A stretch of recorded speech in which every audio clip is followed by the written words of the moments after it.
Oi gente, tudo bem com vocês? Eu sou a Manu e o vídeo de hoje é sobre Jesus não ser uma religião.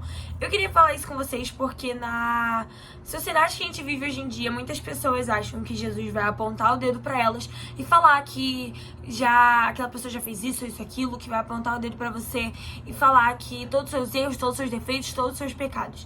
Mas, gente, Jesus não é julgador. Jesus não é um cara que vai apontar o dedo pra você e falar todos os seus pecados. Pelo contrário, Jesus, ele vai te abraçar. Enquanto eu lia Lucas e todos os evangelhos, eu percebi que sempre tem aquelas partezinhas da Bíblia, né, que são separadas. Essas partezinhas aqui, né? E, dentre todas, assim, quase sempre tem Jesus curando no sábado. Mas por que Jesus cura no sábado? Para quem não sabe, Jesus é judeu e os judeus guardam o sábado. Então, Jesus estar curando no sábado seria um ato de um falso profeta, de um cara que não é verdadeiramente judeu, por ele estar quebrando a lei. Mas, gente, Jesus não era um cara cheio de lei, cheio de regra, não. Jesus, ele era um cara cheio de amor. E uma coisa que me mostra muito é que no dia que supostamente era para ser guardado, Jesus, ele decidiu curar uma moça lá. E eu acho isso tão bonito porque, além de mostrar que Jesus não é uma religião, mostra que Jesus está disposto a estar com a gente. Que Jesus, independente da hora, do dia, do lugar, vai estar com a gente. Ele vai estar ao nosso lado, ele vai estar ali nos entendendo.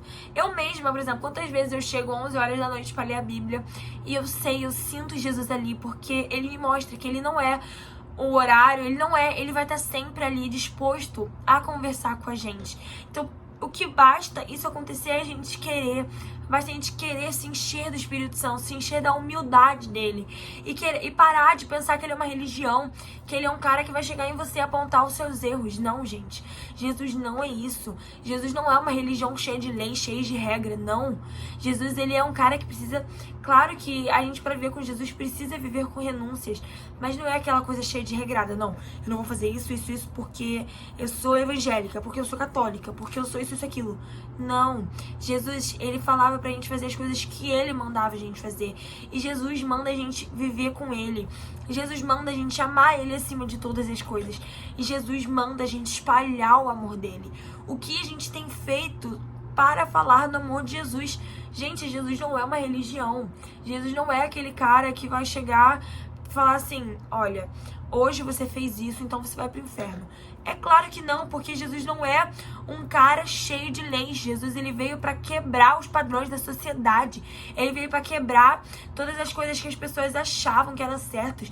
Ele veio para mostrar que somos hipócritas, para mostrar que nós somos perdoados. Ele veio para nos mostrar 1 milhão de coisas. E o que a gente tem feito? Em Lucas 13, 20 ao 21, diz assim: a parábola do fermento. Com quem se parece o reino dos céus? É com o fermento, que uma mulher usa para fazer pão. Embora ele coloque apenas uma pequena quantidade de fermento em 3 medidas de farinha, toda a massa fica fermentada. Então, gente, nem que a gente separe 10 minutos do nosso dia para ler a Bíblia. Se a gente pegar um pouquinho da palavra de Deus, a gente vai se encher. E a gente se encher disso faz a gente querer mais, a gente vai ter mais vontade. Se a gente conhecer o verdadeiro amor que é mostrado na Bíblia, o verdadeiro amor que não tem julgamento, o verdadeiro amor que nos entende e que nos mostra que as coisas terrenas não nos preenchem, a gente vai ter mais vontade de viver com Cristo. A gente vai entender que Cristo não é uma religião, a gente vai entender que Cristo é nosso amigo, que Cristo era o profeta, Jesus é o Messias. Gente, Jesus é o Messias que morreu por nós, Jesus é o Messias que vai voltar por nós. Ele nos escolheu como suas noivas. Em Cânticos diz que nós somos como lírios em meio de espinhos, que mostra que nós somos diferentes em meio da multidão, porque nós transmitimos algo muito maior, nós transmitimos o amor do Espírito Santo, nós transmitimos a luz do Espírito Santo. E Jesus, ele tá sempre ali disposto a nos conhecer. Ele já nos conhece, na verdade, que a gente esteja disposto a conhecer ele. E isso é algo tão bonito, saber que Jesus, ele estava do nosso lado, que basta a gente querer, que a gente vai achar, basta a gente abrir nossa mente, basta a gente abrir o nosso coração, que a gente vai achar o verdadeiro amor. Algo que me chama muita atenção em Lucas é o versículo 24 do capítulo 13, que diz assim: esforcem para entrar pela porta estreita, pois muitos tentaram entrar, mas não conseguirão. Para entrar na porta estreita, você precisa ser pequeno. E que é ser pequeno. Ser pequeno é entender que Cristo é maior do que você. Ser pequeno é deixar o seu ego de lado.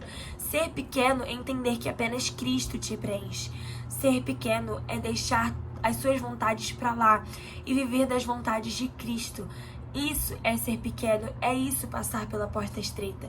Passar pelas portas estreitas não é viver seguindo uma religião, vivendo automaticamente na religião, porque os fariseus eram ligados na religião, mas não conheciam o verdadeiro evangelho. O que adianta você estar ali na igreja, ai nossa, aleluia, mas você não está vivendo o verdadeiro evangelho, você está preso na religião, você está preso julgando os outros quando você mesmo está errado. Quantas vezes Jesus ele chamava os fariseus de hipócritas e nós estamos sendo hipócritas? Quantas vezes nós falamos, julgamos uma pessoa, sendo que Jesus fala pra gente não julgar? Gente, viver numa porta estreita, passar pelo caminho estreito, é viver o que Jesus tem pra você, é se diminuir e deixar que Deus seja maior. É isso, viver o evangelho, é isso, conhecer a Cristo. Conhecer a Cristo é entender que apenas o amor dele pode te preencher. Que não importa o quão afastado nós estamos, não importa quanto tempo a gente ficou sem ler a Bíblia. O que importa é que Jesus nos chama pra casa. Jesus, ele bate na porta. Por que a gente não abre? Por que a gente não abre a porta? Mas é isso, gente. Eu espero ter edificado o dia de vocês, a noite de vocês com essa palavra que me edificou, que tem edificado os meus últimos dias, que o Senhor ele tem falado muito comigo. Eu espero de verdade que vocês estejam cheios do Espírito Santo e que vocês se encham do Espírito Santo da mesma forma que eu tenho me enchido. Qualquer coisa, vocês podem comentar comigo na comunidade do canal ou aqui nos comentários, porque eu vou estar tentando sempre ler o máximo. É isso, gente. Amo vocês. Nunca se esqueça que Jesus é a maior fonte de água viva. Se encha dele.